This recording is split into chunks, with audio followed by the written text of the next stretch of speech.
తప్పు చేస్తే దండించే తండ్రి లేడు, బాధలో ఓదార్చే తల్లి లేదు, కష్టాల్లో అక్కున చేర్చుకునే అక్కా చెల్లెళ్లు దూరమయ్యారు, దుఃఖంలో బాధను పంచుకుని సలహా ఇచ్చే స్నేహితులు కరువయ్యారు. గురువులన్నా పెద్దలన్నా ఏమాత్రం గౌరవం లేని నీ హీన సంస్కారం ఈ రోజున నిన్ను 4 గోడల మధ్యకు పరిమితం చేసింది. ప్రజల ఆశీస్సులే కాదు, చివరకు ఆ దేవుడు దయ కూడా లేదు. ఓ ప్రభు, ఇలాంటి దుర్భర స్థితి ఏ నాయకుడికి ఎవరికి రాకూడదు. ఒక్క ఛాన్స్ అని అంగలార్చి ప్రాధేయపడితే ఏదో ఓడబేరికి సామాన్య ప్రజలకు మంచి చేస్తామని గుడ్డిగా మిమ్మల్ని అఖండ విజయంతో అధికారాన్ని అందిస్తే ప్రజలను మోసం చేయడమే కాదు, మీకు మీరే అందనంత లోతుకు గొయ్యి తీసుకోవడం జరిగింది. చెట్టు పేరు చెప్పుకొని కాయలు అమ్ముకున్నట్లు అయ్య చేసిన కొద్దిపాటి మంచి పనులను చూపించి జనాల్ని వంచించి ఒక్క ఛాన్స్ అంటూ అధికారంలోకి వచ్చిన మీరు గడిచిన మీ 5 సంవత్సరాల పాలనలో రాష్ట్రాన్ని ఎంతగా కొల్లబుడిచారో ఒక్కసారి ఆత్మ పరిశీలన చేసుకోండి. కనీస నాయకత్వ లక్షణాలు లేని పోరంబోకులకు మంత్రి పదవులను ఇచ్చి కేవలం ప్రతిపక్ష నాయకులను తిట్టడానికే వాళ్ళని పెంచి పోషించిన మీ వైద్యం, మీ నైజం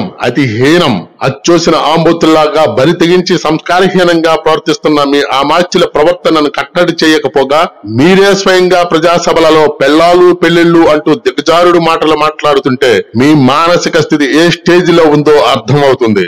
మారుతున్న కాలానికి అనుగుణంగా కులాల కుచిత గోడలను బద్దలు కొట్టుకుని మీ అవసరం మాకుంది, మా సహకారాన్ని కూడా తీసుకుని సమాజ ఉన్నతికి పరస్పరం కలిసి నడుతాం అని నేటి యువత కొత్త మార్పు దిశగా నడుస్తుంటే మీరేమో నా ఎస్సీ, నా ఎస్టీ, నా బీసీ, నా మైనారిటీ అంటూ రంకెలేస్తూ గావు కోకలు పెట్టుకుంటూ తిరిగావు. అంటే ప్రజలను ఓటర్లుగా కాకుండా కులాలుగా మతాలుగా చూసావంటే నీ అంత అభివృద్ధి నిరోధకుడు, కులాల మధ్యన కుంపట్లు పెట్టి చలి కాచుకునే దౌర్భాగ్యుడు ఇంకొక ఉండాలని అర్థమవుతుంది.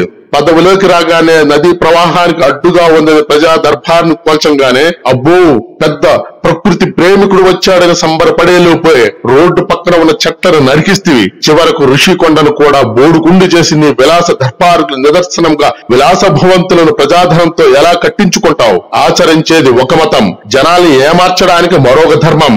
కాలగర్భంలో కలిసిపోయిన కొన్ని కులాలను కూడా గుర్తు చేస్తూ ఆ కులానికి అంతా, ఈ కులానికి ఇంత అంటూ మీ తాతగాని ముల్లె పంచినట్లు ప్రజాధనాన్ని విచ్చలడిగా పంచుతూ పెద్ద దానకర్ణుడిలా ఫోజు ఒకటి, ప్రభుత్వ కార్యాలయాలకు మీ పార్టీ రంగులేస్తే 1000 కోట్లు, తీసినందుకు 1000 కోట్లు, ప్రజల ఆస్తి పత్రాలపై మీ ముఖాలు, చివరకు స్కూలు పిల్లల బ్యాగుల మీద కూడా నీ బొమ్మేంట్రా బాబు, ఇదెక్కడి వింత రోగం రా.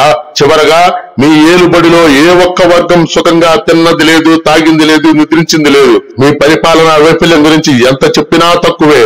ఒక్క మాటలో చెప్పాలంటే మీరు రాష్ట్రాన్ని పాలించలేదు, పీడించారు.